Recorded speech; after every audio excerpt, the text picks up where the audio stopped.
देखिए next part हम लोग कवर करते हैं इस चैप्टर का।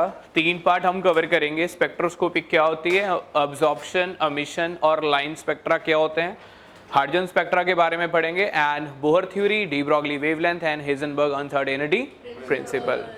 तो शुरुआत करते हैं। देखो क्या लिखा हुआ है, बहुत सिंपल लैंग्वेज यूज करूंगा, मतलब सिखाऊंगा, बाकी आप पढ़ चुके हो। क्या लिखा मैंने? जो भी आप प्रिज्म के ऊपर जब भी लाइट फेंकते हो और उससे कुछ एक कलर ऑफ बैंड बन जाता है, उसको हम लोग किसका नाम दे देते हैं? स्पेक्ट्रोस्कोपी का नाम देते हैं। तो इसमें दो तरह का स्पेक्ट्रा आता है। पहले का नाम क्या बोला है? एमिशन। एमिशन आपने कोई कंफ्यूजन नहीं होना, एमिशन में आपने यही बोलना है कि वाइट लाइट को जब आप प्रिज्म पे फेंकते हो, जैसे आप लोगों ने क्लास 10th में पढ़ रखा है डिस्पर्जन, क्या पढ़ रखा है, वो सेम चीज़ है एमिशन स्पेक्ट्रा। एमिशन का मतलब होता है लाइट अमिट होके जब प्रिज्म के ऊपर पड़ती है। दोबारा बोलो, लाइट क्या होती है? अमिट होके जब किसके ऊपर पड़ेगी? प्रिज्म के ऊपर, तो एक कलर बैंड आता है। ये कलर एक दूसरे में क्या होते हैं? मर्ज होते हैं। क्या होते हैं? इसलिए इसको बोलते हैं कॉन्टिन्यूअस स्पेक्ट्रा। क्या बोलते हैं? दोबारा बोलो, क्या बोलते हैं? Continuous spectra. क्लियर हो गया? उसके बाद नेक्स्ट अगर हम चेक करेंगे तो एमिशन के बारे में ये सब कुछ लिखा हुआ है। आप कई बच्चे यहाँ से कंफ्यूजन में चले जाते हैं। ये क्या लिखा है? Line spectra. मैं आपको बताना चाहता हूँ, सोडियम लैंप अपनी कलर की वेवलेंथ छोड़ेगा, हाइड्रोजन लैंप अपनी कैरेक्टरिस्टिक वेवलेंथ छोड़ेगा। इसका मतलब आपके पास एक पीछे फिल्म होती है, उसके ऊपर अगर आप सोडियम या मरकरी या हाइड्रोजन लैंप यूज़ करते हो तो उनकी वेवलेंथ अलग अलग आती है।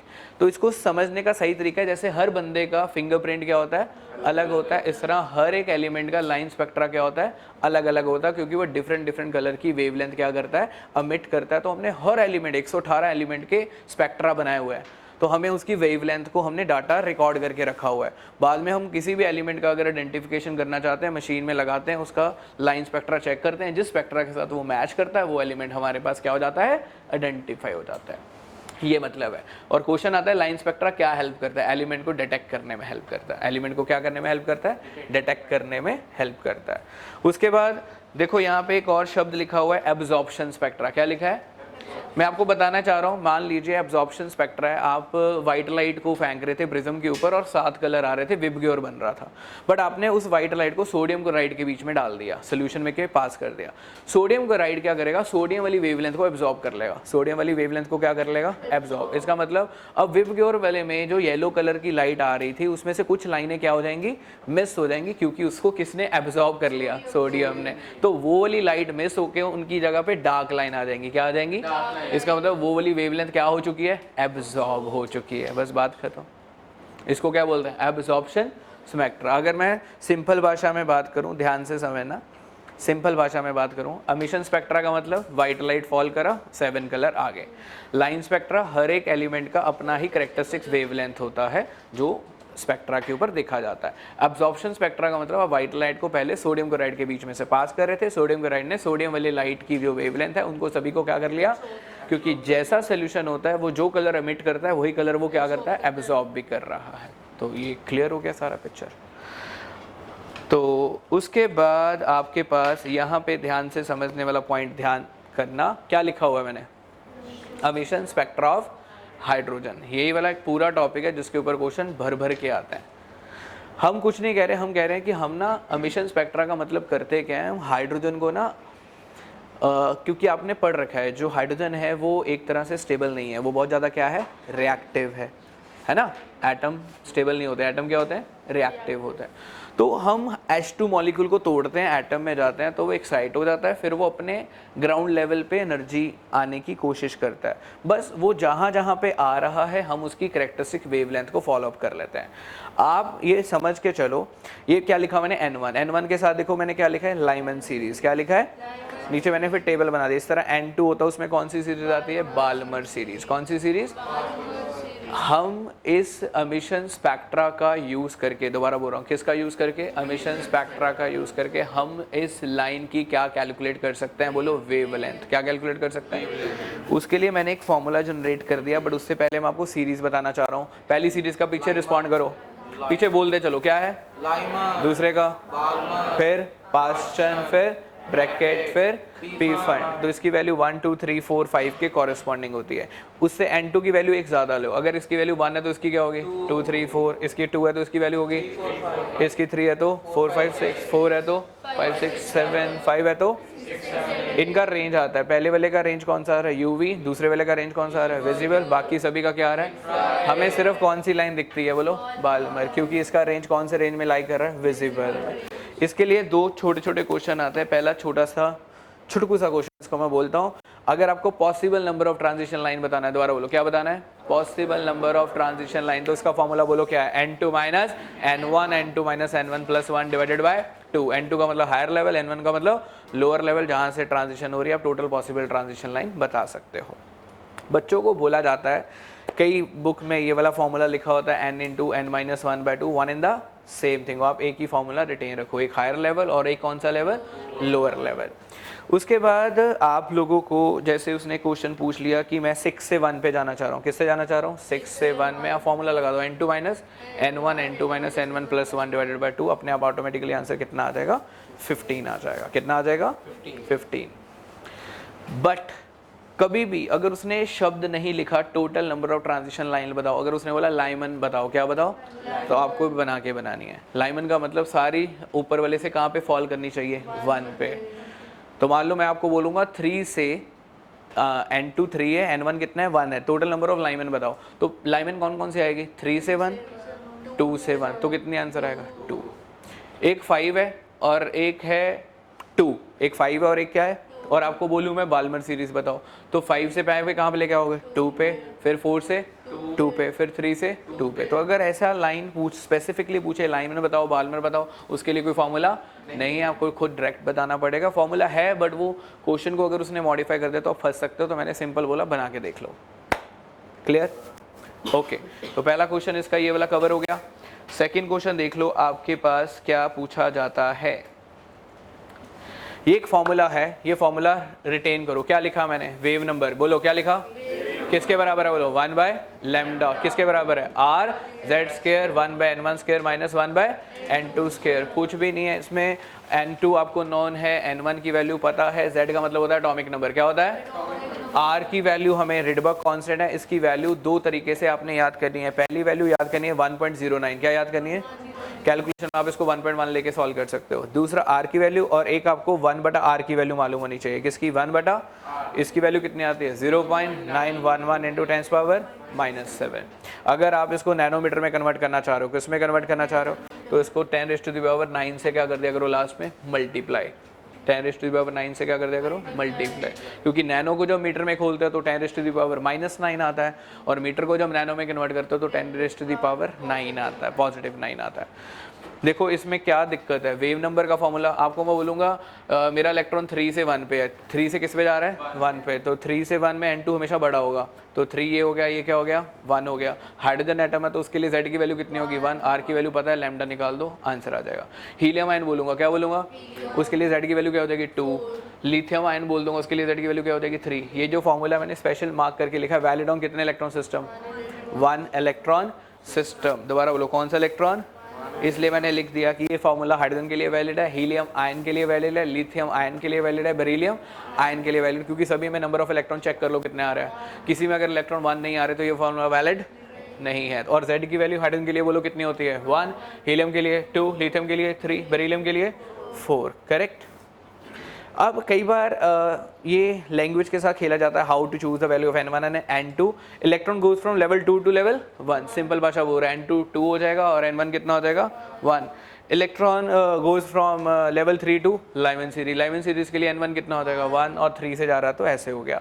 फिर बोला electron goes from third excited state to the ground, ground का मतलब होता है n1 की वैल्यू कितनी होती है 1। थर्ड एक्साइटेड स्टेट आप समझ लो ध्यान से, किसी की भी एक्साइटेड स्टेट अगर आपने बतानी है, जैसे आप बोल रहे हो ग्राउंड से थर्ड एक्साइटेड स्टेट, तो मैं बोलूँगा थर्ड प्लस ग्राउंड, 3 + 1 कितना हो गया 4, तो ऐसे कर सकते हो। अगर मैं बोलूँगा लाइमन की थर्ड एक्साइटेड स्टेट तो वो 4 आएगी। अगर बोलूँगा बाल्मर की थर्ड एक्साइटेड, तो बाल्मर के लिए n की वैल्यू कितनी होगी 2 होगी, तो उसकी थर्ड कितना हो गया 3 + 2 कितना हो गया 5। इस तरह से हम n1 n2 की वैल्यू को चूज कर सकते हैं, ठीक है।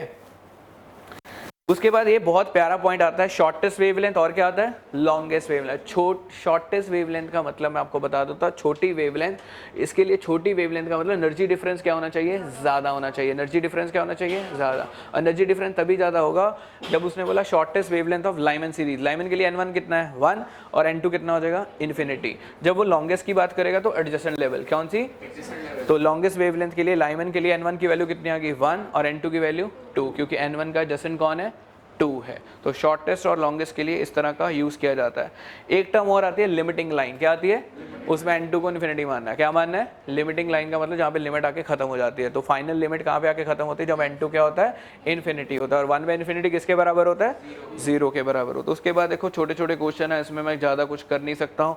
Calculate longest shortest wavelength of hydrogen atom of कौन सी सीरीज बोल गया, बाल्मर के लिए n1 वैल्यू बोलो कितने आ गई 2। अगर बोलोगे शॉर्टेस्ट वेवलेंथ क्या बोलोगे, तो n2 इन्फिनिटी लेके वैल्यू पुट कर देना। अगर बोलोगे लॉन्गेस्ट वेवलेंथ तो n2 2 हो गया, n1 2 हो गया, n2 कितना हो जाएगा 3 हो जाएगा। क्लियर। नेक्स्ट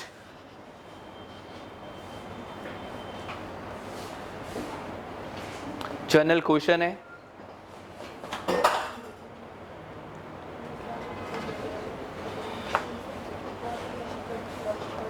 चलिए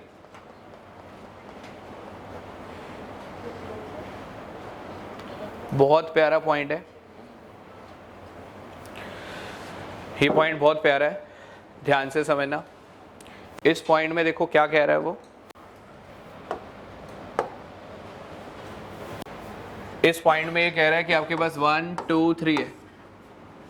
अगर 3 से लैम्डा नीचे आ रहा है और एक रुक रुक के आ रहा है लैम्डा 1 लैम्डा 2, तो इसमें रिलेशन क्या होता है, जैसे पैरेलल वाला रिलेशन होता है, सीरीज पैरेलल वाला क्वेश्चन नहीं करते आप लोग, तो उसका सीधा फॉर्मूला शॉर्टकट याद रखो क्योंकि ऑब्जेक्टिव के लिए आता है। तो 1 बाय लैम्डा किसके बराबर है, 1 by lambda 1 plus 1 by lambda 2। उसके बाद वैल्यू पुट करो आंसर आ जाता है। तो लैम्डा का रिलेशन पैरेलल वाला रिलेशन आता है, बात खत्म। ठीक है, चलिए तो लास्ट में अगर कंबाइन करके एलसीएम लेके लिखना चाह रहे हो तो लैम्डा किसके बराबर आ गया, lambda 1 into lambda 2 divided by lambda 1 plus lambda 2। चलिए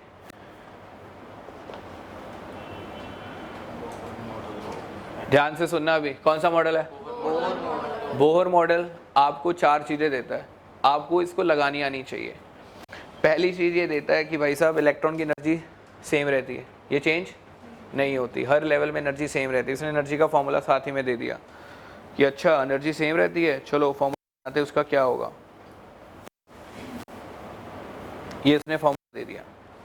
एनर्जी का फॉर्मूला देखो क्या है, माइनस RH Z² बटा, इसमें RH की वैल्यू मैं आपको अभी 2 यूनिट रिकमेंड कर देता हूँ। RH यहाँ पे क्या है, यूनिट ऑफ एनर्जी है। यूनिट ऑफ क्या है, इसके जो यूनिट ऑफ एनर्जी है वो ये वाले वैल्यू आप यूज़ कर सकते हो। पहला है 1312, कौन सा है, अभी आप ये 3 वैल्यू यूज़ कर सकते हो। 1312 देखो याद करने के लिए किलो जॉल पर मोल। अगला देखो क्या है 2.18 है तो 10⁻18।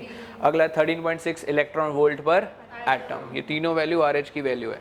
जिस टर्म में एनर्जी निकालनी वो वाली R की वैल्यू पुट करो, एनर्जी ऑटोमेटिकली उसमें जनरेट हो जाएगी। आप इस फॉर्मूले से किसी भी शेल की एनर्जी निकाल सकते हो। फर्स्ट शेल में कितनी एनर्जी है, सेकंड शेल में कितनी है, थर्ड में कितनी है, फोर्थ में कितनी है, फिफ्थ में कितनी है। आप बात को समझो, शेल की एनर्जी निकाल सकते हो। किसकी एनर्जी निकाल सकते हो, पर्टिकुलर शेल की। फर्स्ट सेकंड थर्ड फोर्थ ये वाला फॉर्मूला ऑपरेट करोगे। जिस यूनिट में निकालनी उस यूनिट में RH की वैल्यू को क्या करोगे, डालोगे, अपने आप एनर्जी का यूनिट उसमें जनरेट हो जाएगा। उसके बाद आपको कभी भी एनर्जी का गैप बताना है कि पहले शेल से दूसरे शेल पे जाना है, दूसरे से नीचे जाना है। बट ये चीज़ मैं आपको बता दूं, अगर इलेक्ट्रॉन लोअर शेल पे है, किस पे है, तो अगर हायर पे जाना है तो उसको एनर्जी एब्जॉर्ब करनी है। क्या करनी है, एनर्जी एब्जॉर्ब करनी है। अगर हायर से लोअर पे आना है तो उसको एनर्जी क्या करनी है, एमिट करनी है। उससे साइन पे पता चल जाएगा। अगर डेल्टा ई का आंसर पॉजिटिव आएगा तो एनर्जी क्या करेगा, एब्जॉर्ब। अगर माइनस आएगा तो एनर्जी क्या करेगा, एमिट। इसका फॉर्मूला सेम लैम्डा की तरह ही है। डेल्टा ई क्या लिखा, क्या फॉर्मूला मिला, RH Z² 1/n1² माइनस 1/। बच्चा कहता है उसमें और इसमें फ़र्क है। मैं कहा बच्चों R के यूनिट में फ़र्क है। उसमें R का यूनिट वेवलेंथ के रेसिप्रोकल में था, इसमें R का यूनिट एनर्जी के जूल में है। इस बात का ध्यान रखना। हम इसमें रिलेशन निकाल सकते हैं, बहुत सिंपल वर्ड, सिंपल भाषा बोल रहा हूँ। इस एनर्जी को मैं बोल सकता हूँ SC बटा लैम्डा। क्या बोल सकता हूँ, मज़ा नहीं आया, दोबारा बोलो। और SC को इसके नीचे ले सकता हूँ, तो ये क्या बन गया, RH बटा SC is equal to R। पुराने वाला R और RH बटा SC दोनों में रिलेशन जुड़ गया। तो हम ऐसे रिलेशन बना सकते हैं। उसके बाद देखो क्या दे रहा है, ये सिंपल से क्वेश्चन दे रहा है आपके पास, calculate the energy of different shell. देखो मैंने कौन सा शेल लिखा, के शेल में n की वैल्यू क्या रख गया 1, फिर अगला कौन सा शेल है L शेल, n की वैल्यू क्या रख गया 2। इस तरह हम किसी भी पर्टिकुलर शेल में एनर्जी को इजी वे में कैलकुलेट कर सकते हैं, ये ध्यान रखें। ई इन्फिनिटी पे आंसर बोलो कितना होता है, इसका मतलब इलेक्ट्रॉन का न्यूक्लियस के साथ कोई तालमेल नहीं है, तभी हम कहते हैं इन्फिनिटी में एनर्जी जीरो होती है। जैसे ही न्यूक्लियस इस इलेक्ट्रॉन को अपनी तरफ खींचता है तो वो अपनी एनर्जी क्या करता है, छोड़ता है। जब वो एनर्जी छोड़ता है तभी उसकी एनर्जी क्या हो जाती है, नेगेटिव हो जाती है। क्या हो जाती है, सबसे पहला क्वेश्चन पूछा जाता है सबसे ज़्यादा नेगेटिव एनर्जी कहाँ पे होती है, न्यूक्लियस के पास। कहाँ पे होती है एनर्जी जीरो, कहाँ पे होती है इन्फिनिटी। जैसे जैसे हम आगे आगे जाते हैं एनर्जी बढ़ रही है, एनर्जी क्या हो रही है, बढ़ रही है। तो ये बहुत अच्छा पॉइंट ये बता देता है। क्लियर हो गया, ये एक बहुत बढ़िया पॉइंट रहता है। पहले ये गैप बड़ा होता है, फिर ये गैप क्या हो जाता है, छोटा हो जाता है। क्लियर है, कोई डाउट, पक्की बात, क्लियर। चलिए उसके बाद सारी कहानी कभी भी आपको दे मैंने इतनी एनर्जी बाहर से प्रोवाइड करी, दोबारा बोलो, इतनी एनर्जी बाहर से क्या करी, वो डेल्टा ही होता है। जो एनर्जी आप बाहर से सप्लाई दे रहे हो वो कौन सी चीज़ है, आपको बोलेगा पहले ग्राउंड लेवल पे बताओ बाद में कहाँ पे जाएगा, तो डेल्टा ही किसके बराबर बोलो, are Z square 1/n1 square minus 1/n2 square. इतनी एनर्जी एब्जॉर्ब करी, वो डेल्टा की वैल्यू डाल दो, सारी वैल्यू डाल दो, n1 की वैल्यू पता है, n2 की वैल्यू को वैल्यूएट कर सकते हो।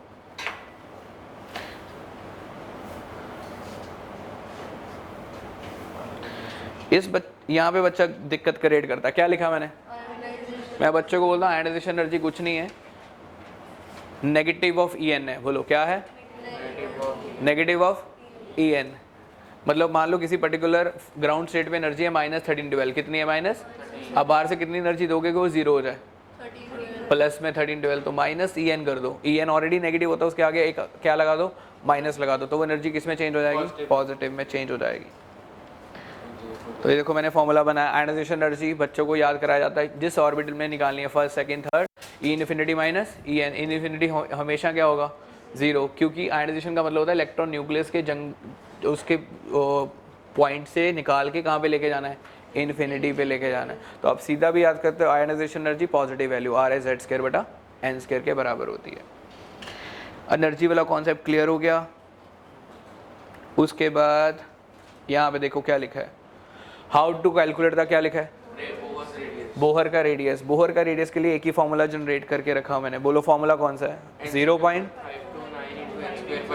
ये दो फॉर्मूले, पहले एनर्जी फिर डेल्टा आई, पहले एनर्जी फिर डेल्टा आई, फिर अगला राउंड क्या है आर एन। आर एन का मतलब क्या है, रेडियस। फॉर्मूला बोलो क्या है, 0.529 एन स्क्वायर बटा जेड। शेल चेंज करते रहो, ऑर्बिटर का रेडियस निकलता चला जाएगा एंगस्ट्रॉम में। बाकी सारे पैरामीटर क्या है, सेम है। उसके बाद सेम चीज़ आप अप्लाई कर सकते हो वेलोसिटी में, किस में, फॉर्मूला देखो क्या है, 2.18 इंटू 10⁸ z/n। अब ये फॉर्मूले सारे आपको लिखने पड़ेंगे। आपको ये सिखाया कि बोहर के अंदर अगर वेलोसिटी निकालनी है तो 2.18 इंटू 10⁸, फॉर्मूला क्या निकलेगा, z/n सेंटीमीटर पर सेकेंड। z वही atomic number, n number of shell, first second third fourth किस में आप निकाल रहे हो। डन हो गया, ये वाला फॉर्मूला क्रिएट हो गया एनर्जी का, चेंज इन एनर्जी का, रेडियस का, वेलोसिटी का। ठीक है, जाना है आपने। चलिए नीचे से होके निकलना, नहीं तो कैमरे में आ जाओगे। चलिए ये भी रिकॉर्ड हो गया। काटने का टाइम ही नहीं होता, बहुत टाइम लगता है इसके लिए। सही है, समझ आ रहे, नोट्स से वैसे पूरा नहीं होना था आपका, नहीं तो इतना लेंथी चैप्टर है ये वाला। चलिए चले आगे, डन।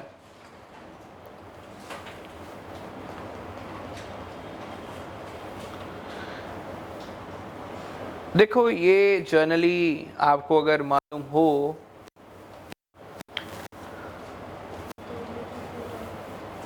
ये दो तरह की फोर्स होती है।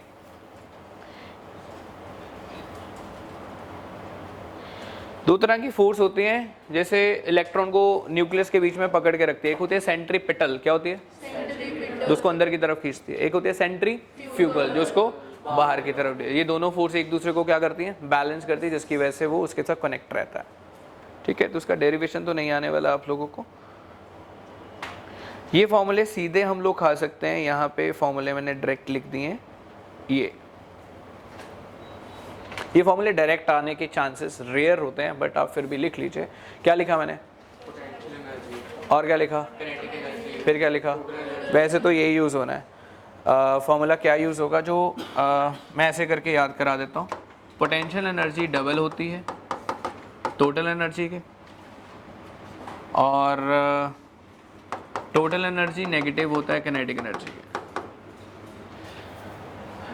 ये दो फॉर्मूले बता देता हूँ क्या लिख रहा है, ये नोट डाउन कर लीजिए।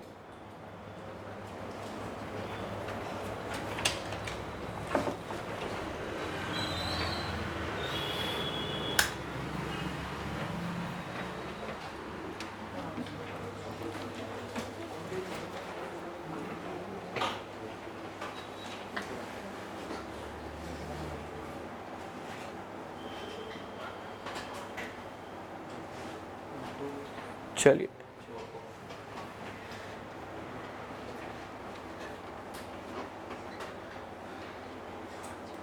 लिख लीजिए फॉर्मूले। पोटेंशियल एनर्जी टोटल एनर्जी का क्या होती है? डबल होती है, और टोटल एनर्जी किनेटिक एनर्जी के बराबर होती है। बट किनेटिक एनर्जी हमेशा क्या रहती है? पॉजिटिव। किनेटिक एनर्जी हमेशा क्या रहती है? पॉजिटिव। किनेटिक एनर्जी कभी नेगेटिव नहीं होती, पहली चीज़ ध्यान से समझ लेना। टोटल एनर्जी किस में रहती है? नेगेटिव में रहती है, ये ध्यान रखो। किनेटिक एनर्जी हमेशा क्या होती है? टोटल एनर्जी पोटेंशियल एनर्जी किस में रहती है? नेगेटिव में रहती है। ठीक है, चलिए।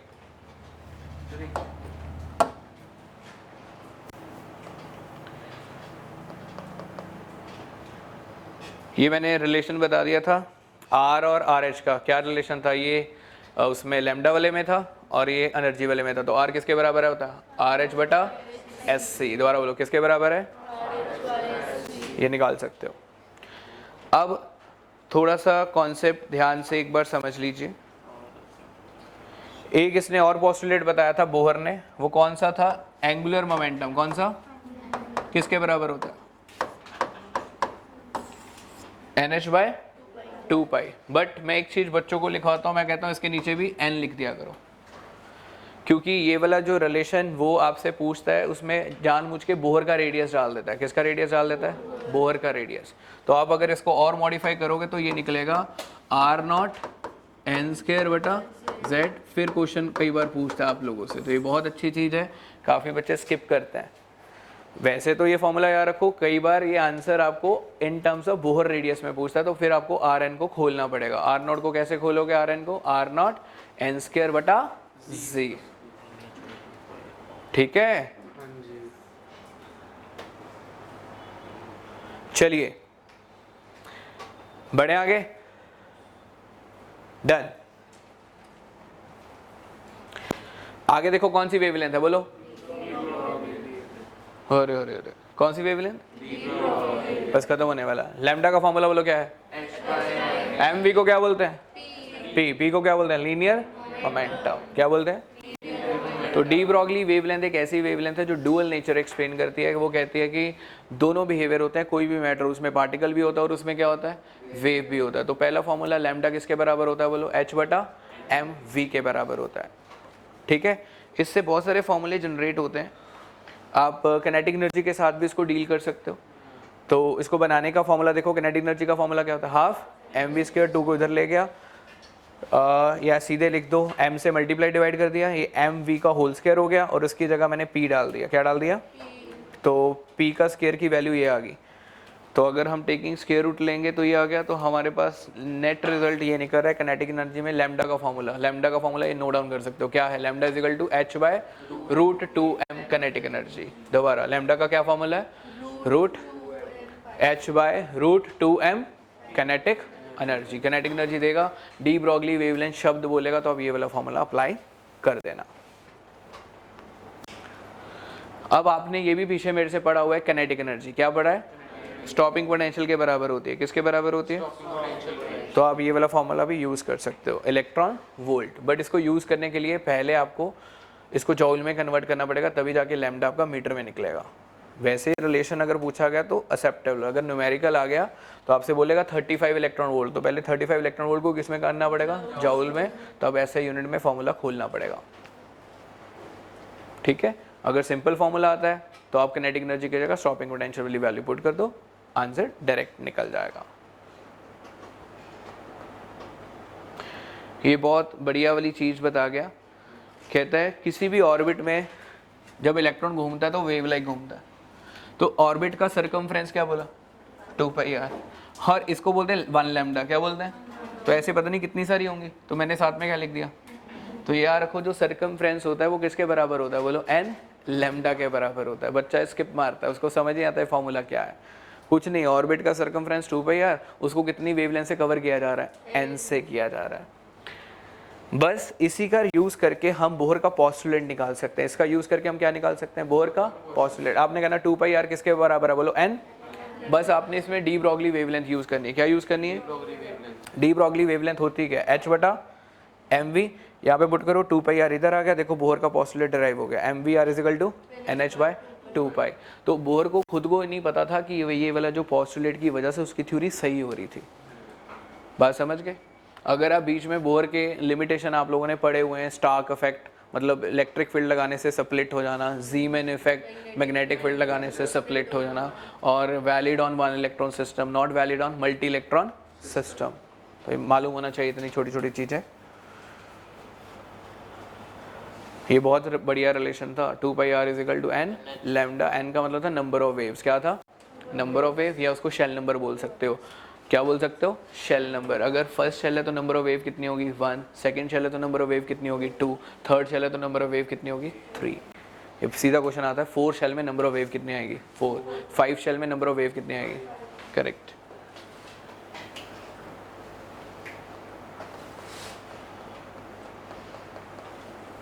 ये लिख दिया। लिमिटेशन ऑफ कौन सी theory? It do not explain definite path of, it only valid on, it does not explain the Stark effect. Stark का मतलब होता है जब इलेक्ट्रिक फील्ड लगाते हैं स्प्लिट हो जाना। And it does not also explain the Zeeman effect, जब मैग्नेटिक फील्ड लगाते हैं तो तब भी उसकी लाइन क्या हो जाती है? स्प्लिट हो जाती है। क्लियर? लो जी, लास्ट टॉपिक क्या लिखा है? Heisenberg uncertainty. देखो हेजनबर्ग ने क्या बोला, कहता है, इसको मैं पढ़ाने से पहले बच्चों को बोलता हूँ, यार क्रिकेट मैच सभी ने देखा होता है यार, बॉल युवराज ने सिक्सर मारा, टीवी पे सीधा आ जाता है, इतनी हाइट इतनी स्पीड। वो हो किसकी वजह से रहा है? लाइट फेंकी जाती है बॉल के ऊपर, वो सीधा मीटर पे उसकी हाइट और उसकी स्पीड बता देती है, क्योंकि बॉल भारी होती है, उसको लाइट सहन कर सकती है। हेजनबर्ग अनसर्टेनिटी बोला कि अगर मैं माइक्रोस्कोपिक पार्टिकल के ऊपर लाइट फेंकूंगा, बेचारी डिस्टर्ब हो जाएगी। वो अपने पास से क्या हो सकती है? हिल भी सकती है, या वो एनर्जी को यूज करके तेज भी हो सकती है। तो ये फर्क था। तो उसने बोला माइक्रोस्कोपिक के लिए, दोबारा बोलो, किसके लिए? माइक्रोस्कोपिक के लिए हम उसकी पोजीशन और उसका मोमेंटम या उसकी वेलोसिटी एक ही समय पे एग्जैक्ट बता नहीं सकते हैं, क्योंकि इलेक्ट्रॉन की पोजीशन बताने के लिए हमें आउटर एनर्जी का यूज करना पड़ेगा। अगर वो आपने हाई एनर्जेटिक कर दी, क्या कर दी, तो उसमें डिस्टर्बेंस क्रिएट हो जाएगी। This is called Heisenberg uncertainty, कि माइक्रोस्कोपिक पार्टिकल के लिए, दोबारा बोलो, किसके लिए? हम एग्जैक्ट पोजीशन और मोमेंटम डिफाइंड साइमल्टेनियसली नहीं कर सकते। या तो पोजीशन कर लो या उसकी मोमेंटम या वेलोसिटी कर लो, बट दोनों इकट्ठे समय पे दे। मैक्रो में ये पॉसिबल है, क्योंकि मैक्रो लाइट को सहन कर लेती है, माइक्रो लाइट को सहन नहीं कर पाती। ये फर्क है, समझ गए? अब बच्चा कहता है सर ऐसे कैसे समझ नहीं आया। मैं जनरल सी बात बता देता हूँ बच्चों को कि ये इलेक्ट्रॉन का ऐसे पाथ है। तो हम करते क्या, यहाँ से इलेक्ट्रॉन जा रहा है, लाइट फेंक रहे हैं, डिटेक्टर की मदद से पता चल गया इलेक्ट्रॉन यहाँ पे। इलेक्ट्रॉन थोड़ी देर तक यहाँ पे पहुँचता है, लाइट डिटेक्टर की मदद से यहाँ पे पहुँच जाता है। तो हमें इसका क्या कैलकुलेट कर लेते हैं कि यहाँ पे भी डिस्टेंस इसने और इसने इतना डिस्टेंस कवर किया, और हम टाइम नोट कर लेते हैं। तो डिस्टेंस बटा टाइम क्या हो जाता है? स्पीड हो जाती है। क्या हो जाती है? तो इस तरह से हम लाइट की एक पाथ को ऊपर लाइट को फेंक के उसकी स्पीड को क्या करने की कोशिश करते हैं? मेजरमेंट करने की कोशिश करते हैं। क्या करने की कोशिश करते हैं? करने की क्या करते हैं? कोशिश करते हैं। बात समझ गए? क्लियर है? तो हेजनबर्ग की स्टेटमेंट क्या आएगी? It is impossible to determine exact position and momentum of microscopic particle simultaneously.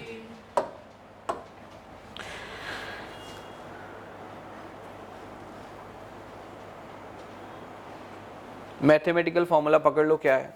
Delta X delta B greater than H बटा 4 पाई। पकड़ लीजिए क्या फॉर्मूला है? Delta X delta B greater than H बटा 4 पाई। ये फॉर्मूला नोट डाउन कर सकते हो। इसका मतलब होता है change in position, change in momentum, that's it. Momentum को हम मास इनटू वेलोसिटी करके खोल सकते हैं।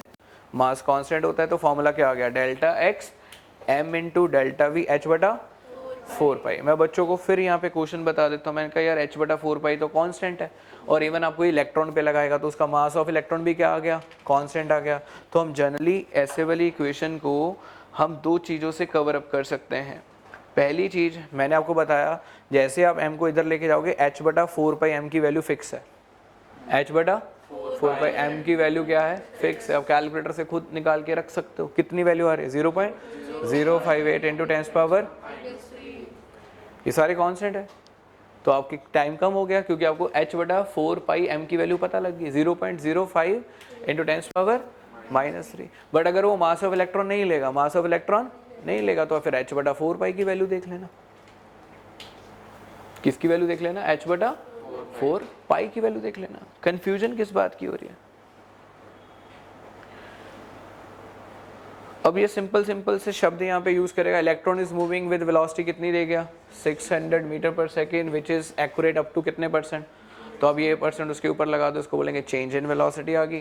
कैलकुलेट आंसर इन क्या पूछ रहा है? पोजीशन। सेम फॉर्मूला लगाएंगे, delta X M delta V H बटा 4 पाई। बट यहाँ पे इलेक्ट्रॉन शब्द यूज किया उसने, इलेक्ट्रॉन, तो इसमें वैल्यू वही वाली यूज करूंगा, 0.05 इंटू 10 पावर -3, सीधा आंसर आ जाएगा।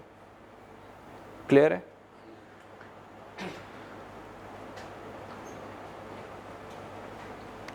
ये छोटे छोटे क्वेश्चन है। अगर आप पोजीशन को एग्जैक्ट मेजर कर लोगे तो एरर कितना आएगा? 0। तो दूसरे में एरर कितना आएगा? इनफिनाइट। अगर डेल्टा एक्स 0 हो गया तो डेल्टा पी क्या हो जाएगा? तो अगर एक चीज़ 100% एक्यूरेटली कर रहे हो तो दूसरे में एरर क्या आएगा? मैक्सिमम आ जाएगा। इसलिए उसने बोला माइक्रो पे दोनों चीज़ों को अच्छे से फाइंड नहीं कर सकते। ये क्वेश्चन सब्जेक्टिव में आता है। Why electron cannot exist within the nucleus? Why electron cannot exist within the nucleus? आपने कहा न्यूक्लियस के अंदर अगर इलेक्ट्रॉन रहेगा तो मैक्सिमम इतने दायरे में घूम सकता है, उसमें मैक्सिमम एरर इतना आ सकता है। कितना आ सकता है? 10⁻⁻15, क्योंकि आपने पढ़ा है रेडियस ऑफ न्यूक्लियस कितना होता है? 10⁻⁻15। तो मैक्सिमम एरर इतनी पॉसिबिलिटी ही है। तो अपने मैक्सिमम एरर इतना लेके चला और यहाँ से हमने डेल्टा वी निकाल दिया। तो मैंने ये वैल्यू यहाँ रखी हुई है, डेल्टा वी की वैल्यू 5.8 इंटू 10⁻⁻, कितनी आती है? 10 आती है। ये तो स्पीड ऑफ लाइट से भी क्या आनी शुरू हो गई। इसका मतलब ये तो गलत ही कॉन्सेप्ट हो गया। इलेक्ट्रॉन स्पीड ऑफ लाइट से ज़्यादा कैसे भाग सकता है? इसका मतलब मैं जो सोच रहा हूँ वो क्या सोच रहा हूँ? गलत सोच रहा हूँ। इसका मतलब इलेक्ट्रॉन न्यूक्लियस के अंदर रहता ही नहीं है। बात समझ आया? कोई डाउट? पक्की बात है? सेकंड चैप्टर का मॉड्यूल है आपके पास। एक मिनट देना, आपको वो भी चीज़ यहाँ पे मेंशन कर दूँ। कई बार ये टीचर क्वेश्चन पूछ सकता है।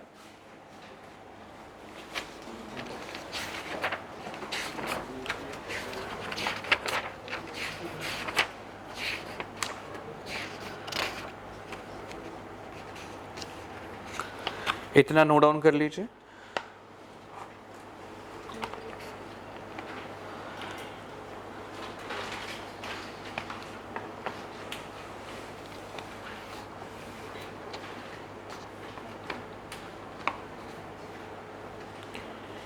इसमें एक चीज मैं आपको बता देता हूं कि अगर आपने हायर फ्रीक्वेंसी फोटोन यूज किया, कौन सा? देखो आप जनरली बात कर रहे हैं, कौन सा यूज किया? Higher frequency photon. मतलब उसमें एनर्जी क्या होगी? ज़्यादा होगी। क्या होगी? ज़्यादा।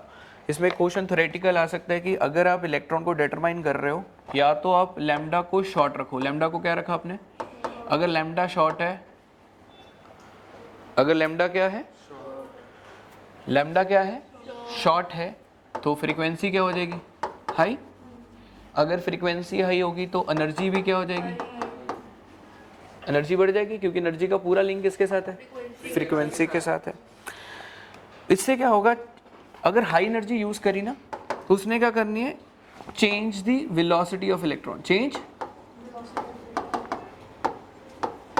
इलेक्ट्रॉन की वेलोसिटी को क्या कर देगा, क्योंकि वो अब्जॉर्ब करके और तेजी से भागना चालू कर देगा, तो उससे एरर आने की पॉसिबिलिटी बढ़ गई।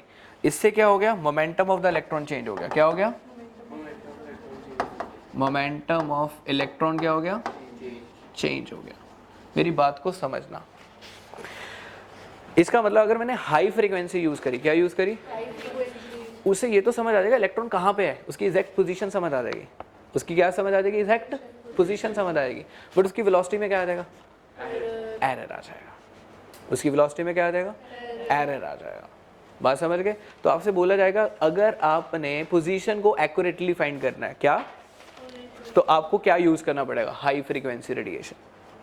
अगर आपने पोजीशन को क्या करना है, एक्यूरेटली फाइंड करना है, तो आपको क्या यूज करना पड़ेगा, high frequency. But high frequency का लिमिटेशन क्या हो गया, इससे मोमेंटम क्या हो गया, चेंज हो गया, एरर आ जाए। वही तो वो कह रहा है कि पोजीशन और मोमेंटम में क्या आता है, एरर आता है। अगर आप एक चीज को एक्यूरेटली फाइंड करने की कोशिश करते हो, दूसरी चीज में क्या आ जाता है, अगर आप चाहते हो नहीं जी सर मैंने शॉर्ट नहीं यूज करना, मैंने लैम्डा हाई यूज करना है, और उससे फ्रीक्वेंसी क्या हो जाएगी, स्मॉल हो जाएगी। तो लैम्डा जब आप ज़्यादा वाला यूज़ करोगे, इससे वो क्या करेगा, इलेक्ट्रॉन की वेलोसिटी को तो डिटेक्ट कर लेगा, बट उसकी पोजीशन को अच्छी तरह से बता, वो इलेक्ट्रॉन निकल भी जाएगा, अभी वेव पहुंची नहीं, ठीक है। तो उसकी पोजीशन में क्या आएगा, फर्क आएगा। तो आप एक रूट याद रखो, दोनों में मत पकड़ो। आप बोलो अगर आपने हाई एनर्जी यूज करी तो उसकी वेलोसिटी में एरर आएगा, ऐसे याद करो। अगर आपने क्या यूज करा, हाई फ्रीक्वेंसी वाली लाइट यूज करी, तो उसकी वेलोसिटी में क्या आएगा, एरर आएगा। बोलो हाँ या ना, समझ आया। तो दिस इज व्हाट अबाउट क्या है, हेजनबर्ग अनसर्टेनिटी प्रिंसिपल। द्वारा बोलो क्या है, हेजनबर्ग अनसर्टेनिटी। और ये क्वेश्चन सीधा थ्योरेटिकल में आता है कि why electron can not exist within the nucleus. इसमें रेडियस आपको डेल्टा एक्स लेके डेल्टा वी की वैल्यू लाइट की स्पीड से क्या रखनी है, ज़्यादा रखनी है। ये क्वेश्चन टीचर आजकल का फेवरेट क्वेश्चन है कि अगर डेल्टा एक्स डेल्टा वी के क्या कर दिया जाए बराबर, तो वैल्यू ऑफ डेल्टा पी निकालो। तो इसके कई तरह के रूट्स हैं, आप कुछ भी कर सकते हो। पहले फॉर्मूला लिखो, फिर दोनों को इक्वेट करके डेल्टा एक्स की वैल्यू निकाल दो, फिर दोबारा ये वैल्यू को उसमें पुट कर दो, डेल्टा पी की वैल्यू आपके पास इवेल्युएट हो जाएगी। वेरी सिंपल, डायरेक्ट आंसर इसका निकल जाता है।